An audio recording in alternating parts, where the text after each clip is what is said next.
मित्रों नमस्कार। हम हैं Dhaniram Patel, advocate, Bilaspur Chhattisgarh India.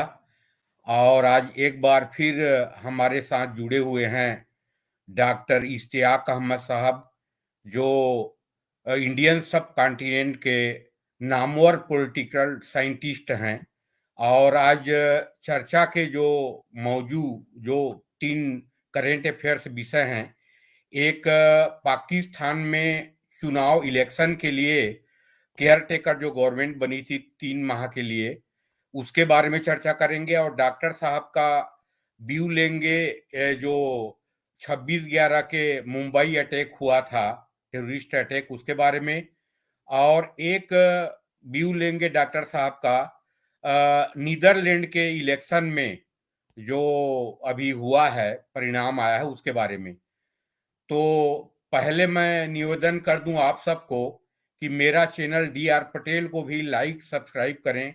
Doctor साहब के चैनल है डॉक्टर इश्तियाक अहमद, उसको लाइक सब्सक्राइब करें। और लाइक सब्सक्राइब करने के लिए कोई पैसा चार्ज नहीं लगता है, फ्री ऑफ कास्ट है। तो कृपया हम आप लाइक सब्सक्राइब करें और हमें सपोर्ट करें, ताकि जो डॉक्टर साहब जैसे विद्वान आदमी हैं उनके व्यू सभी लोगों के पास जाए।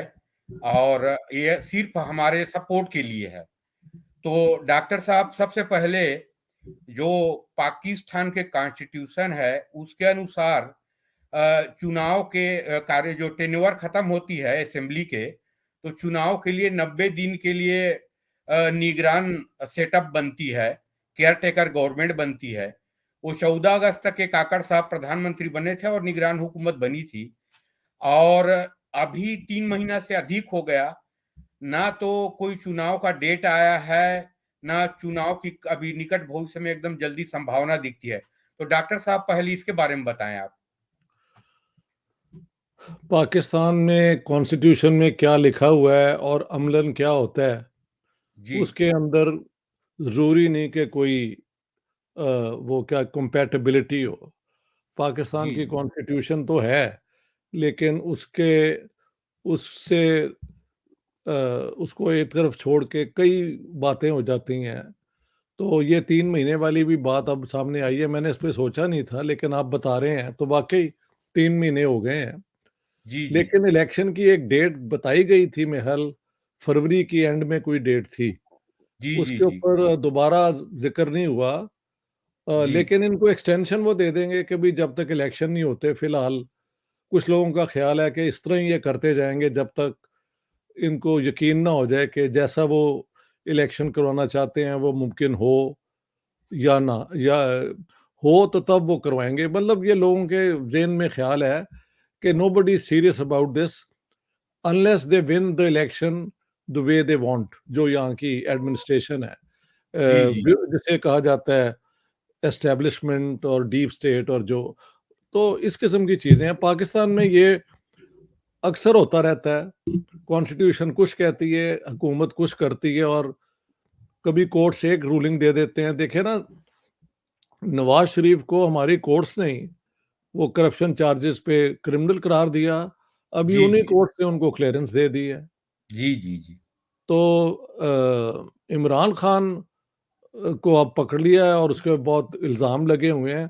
कल को अगर इनका कोई समझौता उससे हो जाए तो कोई बड़ी बात नहीं, कोई रिश्ता निकाल लें उसे वापस लाने का। लिहाज़ा पाकिस्तान में कॉन्स्टिट्यूशनल अथॉरिटी जो है, उसकी डिग्निटी वो कोई ज़्यादा एस्टेब्लिश नहीं है। जी जी जी।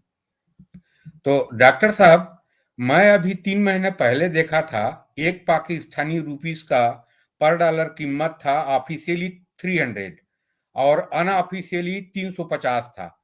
लेकिन अभी मैं देख रहा था कल परसों 280 रुपया पर डॉलर है। तो डॉक्टर साहब, ये जो काकड़ साहब की जो सरकार बनी है, ये आर्टिफिशियल मैनेज कर रही है कि एक्चुअल में सुधार हो रहा है इकोनॉमिकली पाकिस्तान में? नहीं, नवाज़ शरीफ के आने के बाद ये सारी चीज़ें जो हैं, इकॉनमी जो है वो बेहतर हुई है। जी तो जी इसका जी काकड़ के साथ कोई ताल्लुक नहीं है, ये नवाज़ शरीफ के वापस आने पे है। जी क्योंकि जी जी नवाज़ शरीफ ने आने से पहले ये भी कहा है कि एक कॉरिडोर ट्रेड का होना चाहिए, बांग्लादेश, पाकिस्तान, इंडिया सारा मिलके। हुँ, हुँ, लेकिन हुँ। एक ये बयान है जिसकी बुनियाद बुनियाद पे मैं समझता हूँ वो डॉलर की जो पोज़ीशन है वो मज़बूत हुई है। साथ ही इन्होंने वो इंडिया के ऊपर वो एक व्हाइट पेपर या पता नहीं क्या लिखना कि हम वो पब्लिश कर रहे हैं कि मणिपुर और इधर-उधर हिंदुस्तान ने कितनी वायलेशंस की हैं ह्यूमन राइट्स की। जी, तो जी, मैंने जी। कहा यार अब ये दोनों सिग्नल जो हैं समझ नहीं आते। एक तरफ आप नवाज़ शरीफ को ला रहे हैं, जी। जो बयान ये दे रहे हैं कि इंडिया के साथ हमें ट्रेड और ये और वो और एक इस किस्म का डोसियर कहते हैं हम तैयार कर रहे हैं। Hmm, once hmm, hmm. Again you never know कि पाकिस्तान में क्या हो रहा है और शायद पाकिस्तान में कोई एक सेंटर ऑफ पावर इस तरह नहीं है जैसे बाकी दुनिया में होता है। जी, जी, उसी जी। के अंदर कुछ धड़े हैं जो कभी कुछ कर देते हैं, कभी कुछ कर देते हैं। ऐसे है। जी, जी, जी, जी।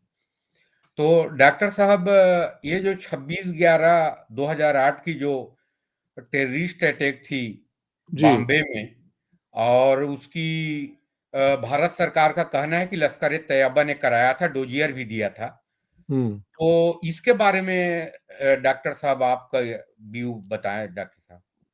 नहीं, बिल्कुल मैं समझता हूँ कि जब उस ज़माने की हुकूमत जो थी, जी, पीपल्स पार्टी की थी, प्रेज़िडेंट थे आसिफ़ अली ज़रदारी और प्राइम मिनिस्टर थे यूसुफ रज़ा गिलानी। उन दोनों ने कहा था कि हम कोऑपरेशन करेंगे जी। और पाकिस्तान नेशनल असेंबली में शायद कोई बिल भी पास किया गया था हमदर्दी जी, का। जी, जी।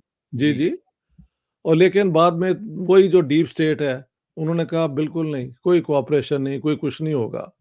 हुँ, हुँ। और फिर बाद में ये भी कहना शुरू कर दिया कि ये जो अजमल कसाब है, ये तो है ही इंडियन या शायद ये है ही हिंदू, ये तो हुँ, हुँ। पाकिस्तानी है नहीं। हालाँकि जब ये हुआ था, तो हमारे कई जर्नलिस्ट गए थे उनके गाँव, उसके गाँव और उसके वालिद जो फ़ादर थे, उनका हुँ, हुँ। इंटरव्यू मैंने खुद देखा अपनी आँखों से कि उन्होंने कहा ये मेरा ही बेटा है, हुँ, ये हुँ। हमारे से मतलब बात नहीं मानता, अलग हो गया। गरीब बहुत गरीब लोग थे वो, ठीक है? हुँ, हुँ, हुँ, तो हुँ, हुँ। ये हमने क्योंकि खुद देखा है, बाद में वो जो शेख रशीद जो मिनिस्टर रहे हैं हुँ, हुँ, हुँ। इमरान खान के, उन्होंने कहा कि देखो नवाज़ शरीफ कितना अनपैट्रियोटिक है, उसने कह दिया है कि अजमल कसाब जो है वो पाकिस्तानी है, तो ये वो भी नहीं मानने को तैयार।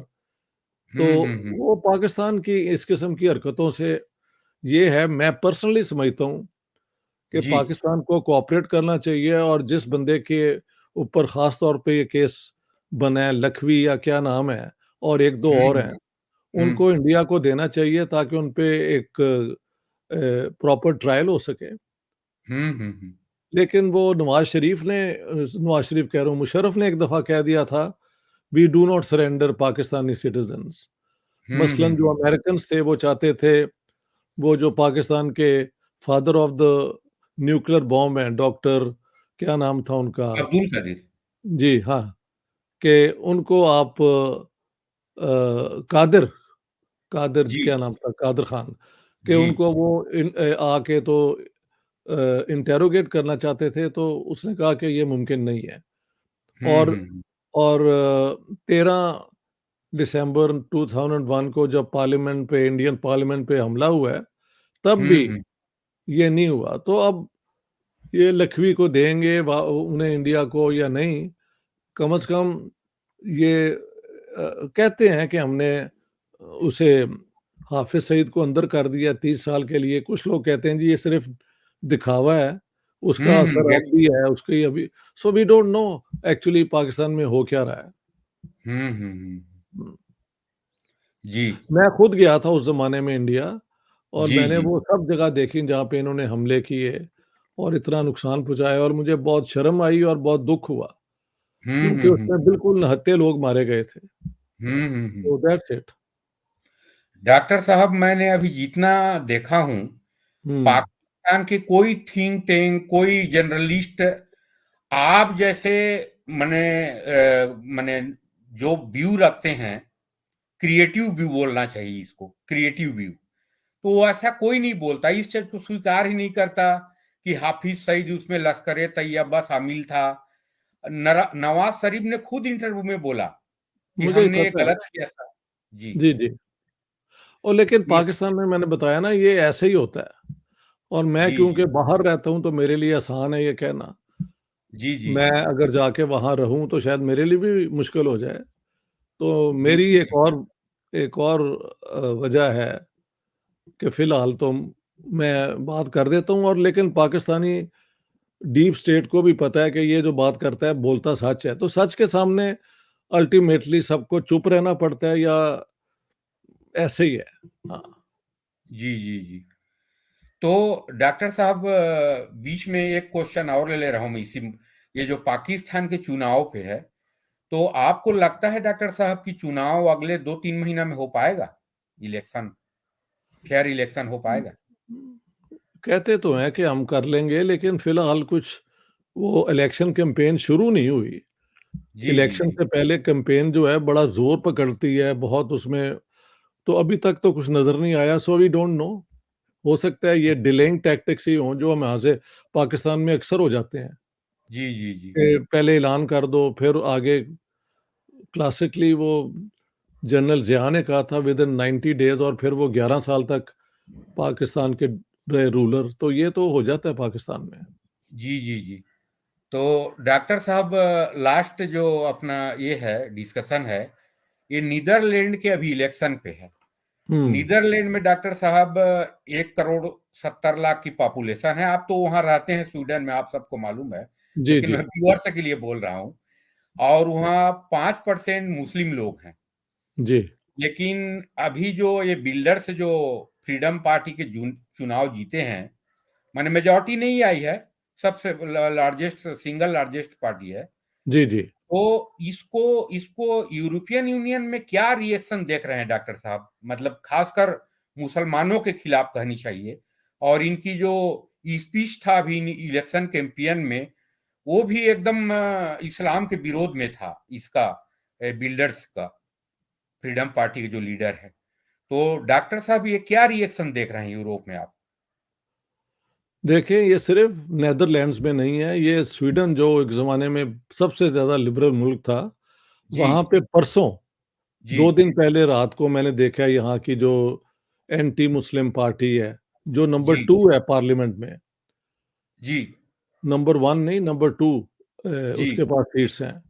हाँ, हाँ। उन्होंने कहा है कि मुसलमानों की कोई नई मस्जिद नहीं बनने दी जाएगी और अगर पता लगे कि मस्जिद को ये अ, एंटी स्वीडिश वैल्यूज़ के लिए इस्तेमाल कर रहे हैं, तो उस मस्जिद को हम गिरा भी देंगे। तो इस हुँ, हुँ। किस्म की बातें अब हर जगह यूरोप में हो रही हैं और हुँ, ये हुँ। नेहल ये जो हमास का हमला हुआ है, उसके बाद फिर यहाँ पे वो क्या कहते हैं, झगड़ा शुरू हो गया एंटी-सेमिटिज़्म, यहूदियों के खिलाफ और उससे ज़्यादा जो यूरोप के अंदर एक है कि ये मुसलमान जहाँ जाते हैं, ये अपनी हुँ, वो हुँ। कट्टरपन साथ लेके जाते हैं। तो जी, जी, जी। तो एक राइट विंग वेव चल रही है पूरे यूरोप में। सारे यूरोप में। आप जी। देखिए ना सुनक जो हैं, ऋषि सुनक उन्होंने भी इमिग्रेशन पे ऐसे लॉज़ लेके आ रहे हैं कि बाहर से रेफ्यूजीज़ आने ही तकरीबन ख़त्म हो जाएँगे, तो हर जगह पे ये हो रहा है। क्योंकि रेफ्यूजीज़ ज़्यादातर जो आ रहे हैं, वो तो मुस्लिम ममालिक से आ रहे हैं ना, जहाँ पे जी, इन्होंने जी। जंगें की, लिबिया को हुँ, तबाह कर दिया। हुँ, हुँ, हाँ हुँ। जी, जी। इन्होंने इराक को तबाह कर दिया हुँ, और हुँ, हुँ। इन्होंने वो इज़राइल ने जाके जो लेबनान था उसको तबाह कर दिया था 80s में, तो ये सारी जगह पे जब हुआ तो जो रेफ्यूजीज़ हैं और फिर सीरिया में जो हुआ, वो सारे फिर यूरोप आ जाते हैं इसलिए व्हेन ये ऋषि सुनक और ये जो लोग हैं, ये अल्टीमेटली सारे एक ही एजेंडे पे हैं। No hmm, hmm. इमिग्रेशन और इमिग्रेशन को बहुत कंट्रोल कर रहे हैं and immigration basically means Muslim जी। रेफ्यूजीज़ हुँ, क्योंकि हुँ। जो यहाँ पे इंडियंस आ रहे हैं या कुछ वो तो हाइली क्वालिफाइड लोग हैं ना, वो हुँ, हुँ। इमिग्रेंट्स नहीं है, वो तो एक और कैटेगरी के हैं हुँ, हुँ। जॉब के लिए आते हैं। ये है ऐसे। तो एक जी। राइट विंग वेव तो चला हुआ है। यहाँ पे वो कुछ लोगों ने फ्रांस में प्रॉफेट मोहम्मद की वो कार्टून छाप दिए थे, हुँ, फिर हुँ, उनको हुँ। वहाँ पे कत्ल किया गया। हुँ, हुँ। उसके बाद यही नीदरलैंड्स के अंदर एक होता था, मेल वो एक्टर था या आई डोंट नो व्हाट, उसको उसने भी कोई इस्लाम के खिलाफ और प्रॉफिट के खिलाफ बोला था, तो उसको एक शायद मोरक्कन ने कत्ल कर दिया था। तो ये सारा हुँ, कुछ अल्टीमेटली अब anti immigration, anti Muslim movement चली हुई है जी, जी। यूरोप के अंदर। जी, जी। तो डॉक्टर साहब, जैसे अभी इज़राइल हमास का युद्ध हुआ, वो तो एक अलग मैटर है। जी। लेकिन जो यूरोपियन कंट्री में जो इस मुस्लिमों के खिलाफ जो मतलब रिएक्शन जो दिखाया जा रहा है, उसका कोई बेसिक कुछ रीज़न आप क्या समझते हैं डॉक्टर साहब, क्या है? जैसे आपने कहा कि भाई इंडियन रीज़न तो को यही है कि मुसलमान जहाँ जाके सेटल होते हैं, जी, वो वहाँ की सोसाइटीज़ की वैल्यूज़ के साथ अपना रिश्ता नहीं बनाते, बल्कि 70s के बाद जब ये सो कॉल्ड ईरानियन रेवोल्यूशन आया, जहाँ पे फंडामेंटलिस्ट जी, जी, जी। मौलवी जो हैं वो पावर में आ गए, तो हुँ, ईरान ने और सऊदी अरबिया दोनों ने बहुत पैसा लगाया मसाजिद बनाने में, क्योंकि बिल्कुल, बिल्कुल। यूरोप के अंदर उस ज़माने में बड़ा लिबरल सोच थी कि भई ये आ रहे हैं, तो यहाँ पे अगर चर्चेज़ हैं, तो फिर मुसलमानों के लिए मसाजिद भी होनी चाहिए, सो दे लेट ऑल दैट हैपन। जी। लेकिन फिर उन्हीं मसाजिद को इस्तेमाल किया गया इस किस्म की बातें करने का, मतलब निकाब यानी पूरा बुर्का, हुँ, हुँ, और हुँ।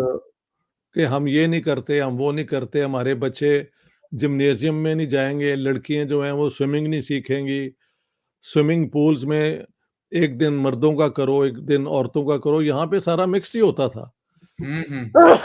तो वो एक के बाद जो बातें इकट्ठी होती रही हैं ना, उसकी बुनियाद पे जो यहाँ की रेसिस्ट फोर्सेज़ हैं, हुँ, एक हुँ। ज़माने में सेकंड वर्ल्ड वॉर से पहले वो ये यहूदियों को टारगेट करते थे।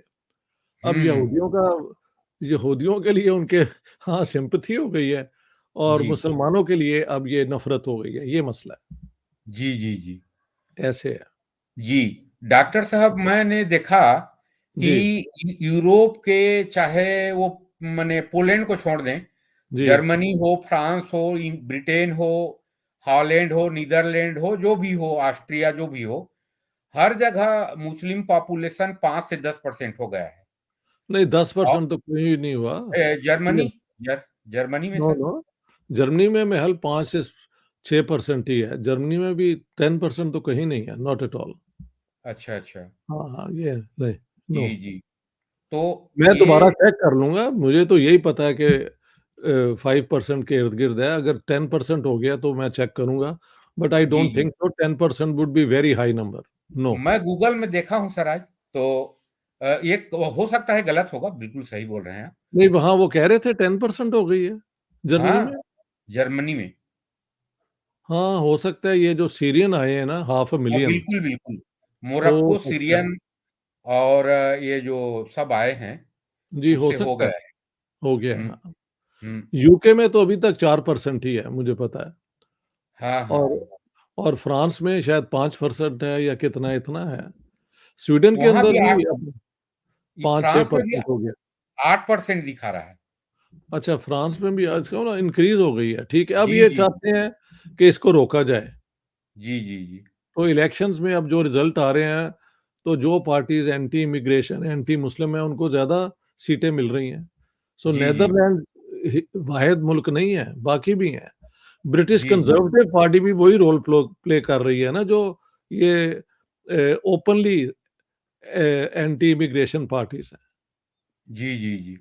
कंज़र्वेटिव पार्टी, सुनक ग्रुप जो है, ये सारे वही कर रहे हैं, जो ये हुँ, हुँ। नीदरलैंड्स में ये नाम यानी ज़ुबान ये इस्तेमाल नहीं कर रहे, लेकिन अमलन तो ये इमिग्रेशन को रोक रहे हैं ना, और कह रहे हैं कि बिल्कुल, हमने बिल्कुल। हाँ, तो एक ही बात है। हुँ, हुँ। हुँ। तो इसमें सारे यूरोपियन कंट्रियों में जो मुस्लिमों के खिलाफ जो रिएक्शन और जो माने राइट विंग पार्टियां जो हो रही हैं, आ रही हैं, जी, तो डॉक्टर साहब, इसमें कुछ करेक्शन मुस्लिम कम्युनिटी को भी करना चाहिए, ऐसे आपको भी लगता बिल्कुल, है कि नहीं ब लगता? एब्सोल्यूटली। नहीं करेंगे तो यहाँ पे फिर वो और तंग करेंगे और निकालना शुरू कर देंगे। वो तो लॉज़ ही ऐसे ला रहे हैं जिसके मुताबिक आप अगर सिटिज़न बन भी गए हैं, तो वो वापस ली जा सकती है आपसे सिटिज़नशिप। तो जी, जी। ये इनको अपने आप को करेक्ट करना पड़ेगा। ये बिल्कुल अननेचुरल है कि आप एक मुल्क में आके बसें और वहाँ उनकी वैल्यूज़ को अपोज़ करें अपनी वैल्यूज़ के एतबार से। भई वरना आप वापस चले जाएँ अगर आप यूरोपियन जो हैं liberal values, main and women equal right, religion separate from state, ये सारी चीज़ें यहाँ पे सेटल्ड थी। अब ये जी, जी। दोबारा ये चीज़ें वापस आ रही हैं और रेसिज़्म भी आ रही है। जी, जी। ज़ाहिर है ये हरकतें जब होती हैं तो इनका फ़ायदा ज सोसाइटीज़ के अंदर जो राइट विंग फोर्सेज़ हैं वो ही उठाते हैं ना। हुँ। हाँ, ये मसला है। डॉक्टर साहब जो वेस्टर्न कंट्री हैं, चाहे यूरोपियन हो, चाहे अमेरिका हो, जी। वहाँ हर किसी को नेशनैलिटी देते हैं वो लोग। जी, जी। और आप तो खुद हैं वहाँ पे 50 साल से हैं जी। स्टॉकहोम में। लेकिन डॉक्टर साहब जैसे जितने इस्लामिक कंट्री हैं, हुँ। चाहे अरबियन कंट्री को ले ले, पाकिस्तानियों को पाकिस्तानी मुसलमान को ले लीजिए या हिंदुस्तानी मुसलमान को ले लीजिए, उसको भी वो नेशनैलिटी किसी को नहीं देते। हाँ, नहीं तो देते। जी, यूरोपियन कंट्री, वेस्टर्न कंट्री को एक क्रेडिट तो देना पड़ेगा कि उन्होंने बिल्कुल देना सबको पड़ेगा। आत्मसात किया, जी, जी, जी, जी। कोएक्जिस्टेंस को माना। बेशक, बेशक। इस पे जी, मैंने कई दफ़ा प्रोग्राम भी किया है जी, कि जी, जी, जी। वेस्टर्न लिबरल जो सिस्टम है, उसमें इन सबको वेलकम किया गया, इनको सारा कुछ किया गया, यहाँ पे मस्जिदें बनी, इस्लामिक सेंटर बने। उसको इन्होंने फंडामेंटलिस्ट तरीके से इस्तेमाल किया, तो फिर झगड़ा शुरू हो गया। जी, क्योंकि जी, जब जी। वेस्टर्न सोसाइटीज़ कहती हैं कि ये आपके राइट्स हैं, तो साथ-साथ हुँ। उनका ख़्याल होता है कि आपकी ड्यूटीज़ भी कुछ बनती हैं। जी, जी, जी, जी। वो पहले बताया नहीं ना गया किसी को कि क्या यहाँ पे हो सकता है, क्या नहीं हो सकता। हुँ, अब वो हुँ। प्रॉब्लम जो है वो सामने आ गया है और ये राइट विंग फोर्सेस जो हैं, वो मज़बूत हो रही हैं। तो जी, मुसलमानों जी। को जो यूरोप में या वेस्ट में रहते हैं, उनको अपने तरीके बदलने पड़ेंगे, वरना ये झगड़ा बनेगा ज़्यादा। जी, जी, जी। जी। डॉक्टर साहब आप स्वीडन में रहते हैं, हुँ। तो वहाँ इंडियन कम्युनिटी के लोग भी कितने होंगे लगभग? जैसे पाकिस्तानी लोग भी हैं, सीरियन पता लोग नहीं, भी अब हैं। ये मुझे नहीं पता, लेकिन पहले इंडियन ज़्यादा होते थे, अब महज़ पाकिस्तानी ज़्यादा हो गए हैं। तो जी, जी। 30,000 इंडियंस होंगे, 30,000 40,000 पाकिस्तानी होंगे, इसके इर्द-गिर्द ही हैं। हाँ जी। जी, जी, जी। जी। तो डॉक्टर साहब आपको थैंक यू सर। आपने समय निकाला चर्चा के लिए और हम जुड़े और चर्चा किए और आपके जो हर व्यू रहता है एक समाज के लिए क्रिएटिव मैसेज के रूप में रहता है, मैं बड़ी मानता हूँ। मेहरबानी। बहुत-बहुत शुक्रिया जी, आपका। Take care. अपना जी, ख़्याल रखें। ठीक है? जी, विल बी इन जी, टच। जी, जी, जी। Thank you okay. डॉक्टर साहब, थैंक यू। बड़ी मेहरबानी जी।